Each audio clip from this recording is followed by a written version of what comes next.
अस्सलाम वालेकुम स्टूडेंट्स। आज का हमारा टॉपिक बहुत ही इंटरेस्टिंग है। आर्टिफिशियल ग्रेविटी कैसे प्रोड्यूस की जाती है और इसकी ज़रूरत हमें क्यों पेश आती है। यानी एक तो वो ग्रेविटी है जो कि अर्थ पे बाय नेचर है। यानी ग्रेविटी क्या है कि अर्थ हर चीज़ को अपने सेंटर की तरफ अट्रैक्ट करती है। अब ये ग्रेविटी का जो ओरिजिन है अभी तक अननोन है, यानी इसके होने की वजह हमें मालूम नहीं है। लेकिन चूंकि ये एक नेचुरल फिनोमेना है कि हर चीज अर्थ के सेंटर की तरफ अट्रैक्ट होती है, इसलिए हम कहते हैं कि ग्रेविटी मौजूद है।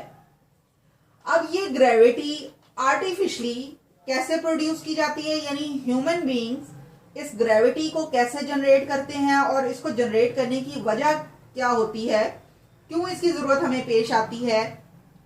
इससे पहले के टॉपिक में हमने पढ़ा था कि सैटेलाइट के अंदर वेटलेसनेस की कंडीशन प्रोड्यूस हो जाती है और इसलिए होती है क्योंकि सैटेलाइट फ्रीली फॉलिंग ऑब्जेक्ट होता है। और जब वेटलेसनेस की कंडीशन सेटिस्फाई होगी तो हमने कहा था कि सैटेलाइट के अंदर मौजूद हर चीज वेटलेस हो जाएगी और हवा में उड़ती फिरती नजर आएगी। यानी अगर हम किसी सैटेलाइट को अर्थ से बाहर भेज रहे हैं स्पेस रिसर्च के लिए, तो उसके अंदर जाहिर सी बात है कि कुछ मशीनरी होगी और कुछ एस्ट्रोनॉट्स होंगे जो उस मशीनरी को यूज करेंगे और फिर हमें स्पेस के बारे में इंफॉर्मेशन भेजेंगे मशीनरी के जरिए, कंप्यूटर्स के जरिए अर्थ पर। लेकिन अगर वो एस्ट्रोनॉट वेटलेस हो जाएंगे और उड़ते फिरते नजर आएंगे तो वो मशीनरी को कैसे ऑपरेट करेंगे और कैसे हमें स्पेस के बारे में इंफॉर्मेशन दे सकेंगे, ये एक नामुमकिन सी बात हो जाएगी उनके लिए। तो जहां पे भी वेटलेसनेस की कंडीशन होती है वहां सैटेलाइट की जो परफॉर्मेंस है वो बिल्कुल जीरो हो जाती है। यानी हमारा मकसद ही खत्म हो जाता है कि हमने स्पेस रिसर्च के लिए भेजा सैटेलाइट को और वहां स्पेस रिसर्च हो ही नहीं पाई। अब जरूरत इस बात की है कि वेटलेसनेस की कंडीशन को खत्म किया जाए, यानी जो इंसान वहां पर मौजूद हैं, जो एस्ट्रोनॉट सैटेलाइट के अंदर मौजूद हैं, उन्हें नॉर्मल तरीके से जैसे हम जमीन के ऊपर चलते हैं वैसे ही चलना फिरना चाहिए और वैसे ही मशीनरी को ऑपरेट करना चाहिए। तो उसके लिए ये जरूरी है कि वहां सैटेलाइट के अंदर आर्टिफिशियल ग्रेविटी प्रोड्यूस की जाए। अगर ग्रेविटी प्रोड्यूस हो गई, वेटलेसनेस की कंडीशन खत्म हो जाएगी, weight of the astronaut exist करेगा और फिर वेट की वजह से ही उनके ऊपर ग्रेविटेशनल एक्सेलरेशन जो कि प्रोड्यूस हो रहा होगा तो वो चल फिर सकेंगे और अपने काम जो हैं वो सैटेलाइट के अंदर नॉर्मली कर पाएंगे।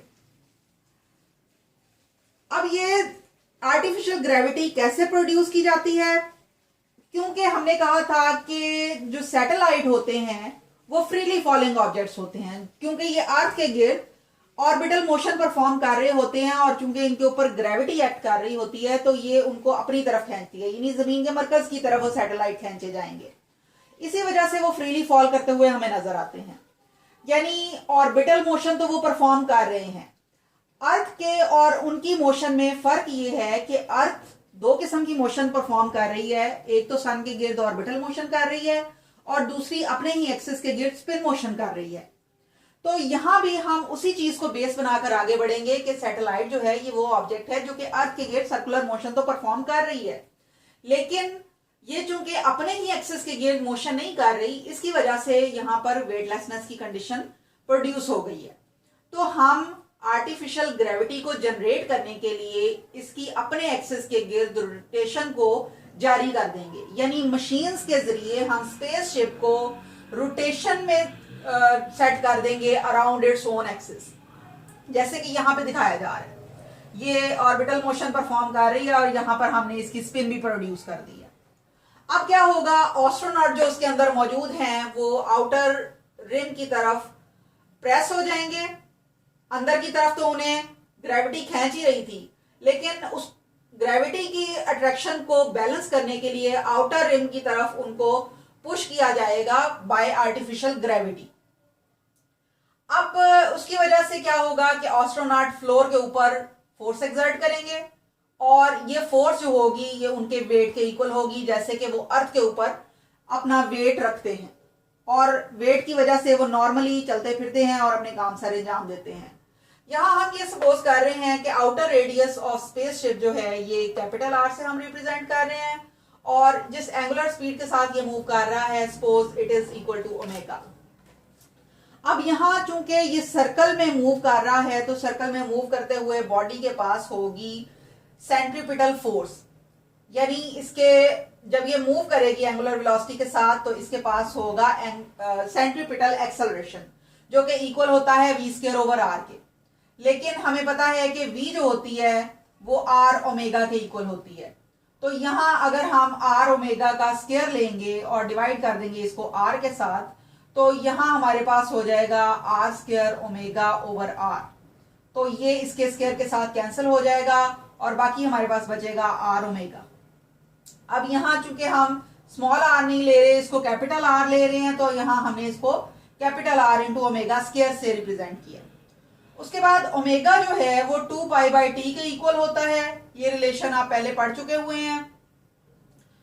तो यहाँ पर हम ओमेगा की जगह इस इक्वेशन में इसकी value 2 pi over T put कर देंगे। यहाँ हमने इसका स्क्वायर कर दिया ऊपर भी और नीचे भी। इसका स्क्वायर खोलेंगे तो हमारे पास 4 पाई स्क्वायर आ जाएगा और नीचे आ जाएगा टी स्क्वायर। अब इस इक्वेशन को हम इस तरह से स्प्लिट करेंगे कि 4 पाई स्क्वायर आर को हम अलग लिख लेंगे और 1 ओवर टी स्क्वायर को हम अलग कर लेंगे। अब ये 1 ओवर टी जो होता है ये चूंकि एफ के इक्वल होता है और अगर हम 1 ओवर टी स्क्वायर लें तो ये एफ स्क्वायर के इक्वल हो जाएगा। यहाँ हम 1 ओवर टी की जगह इस एफ स्क्वायर को पुट कर देंगे तो ये हमारे पास बन गई equation 4 pi square R into F square. और अगर यहां से हम एफ स्क्वायर को निकालेंगे तो ये 4 पाई आर स्क्वायर दूसरी साइड पे जाके डिवाइड हो गया। और फिर हम दोनों साइड पे स्क्वायर खत्म करने के लिए जब अंडर रूट ले लेंगे तो यहाँ हमारे पास सिंपल एफ बच जाएगा और यहाँ हमारे पास 4 पाई स्क्वायर अंडर रूट से बाहर आ जाएगा और अंडर रूट लेने के बाद इसका आंसर आएगा 1 ओवर 2 पाई, जबकि ए सी और आर ये दोनों अंडर रूट के अंदर ही रहेंगे। उसके बाद चूंकि हमने कहा कि ये फ्रीली फॉलिंग ऑब्जेक्ट है स्पेसशिप हमारा या सैटेलाइट, तो इसका एक्सेलरेशन जो होगा ग्रेविटेशनल एक्सेलरेशन के इक्वल होगा।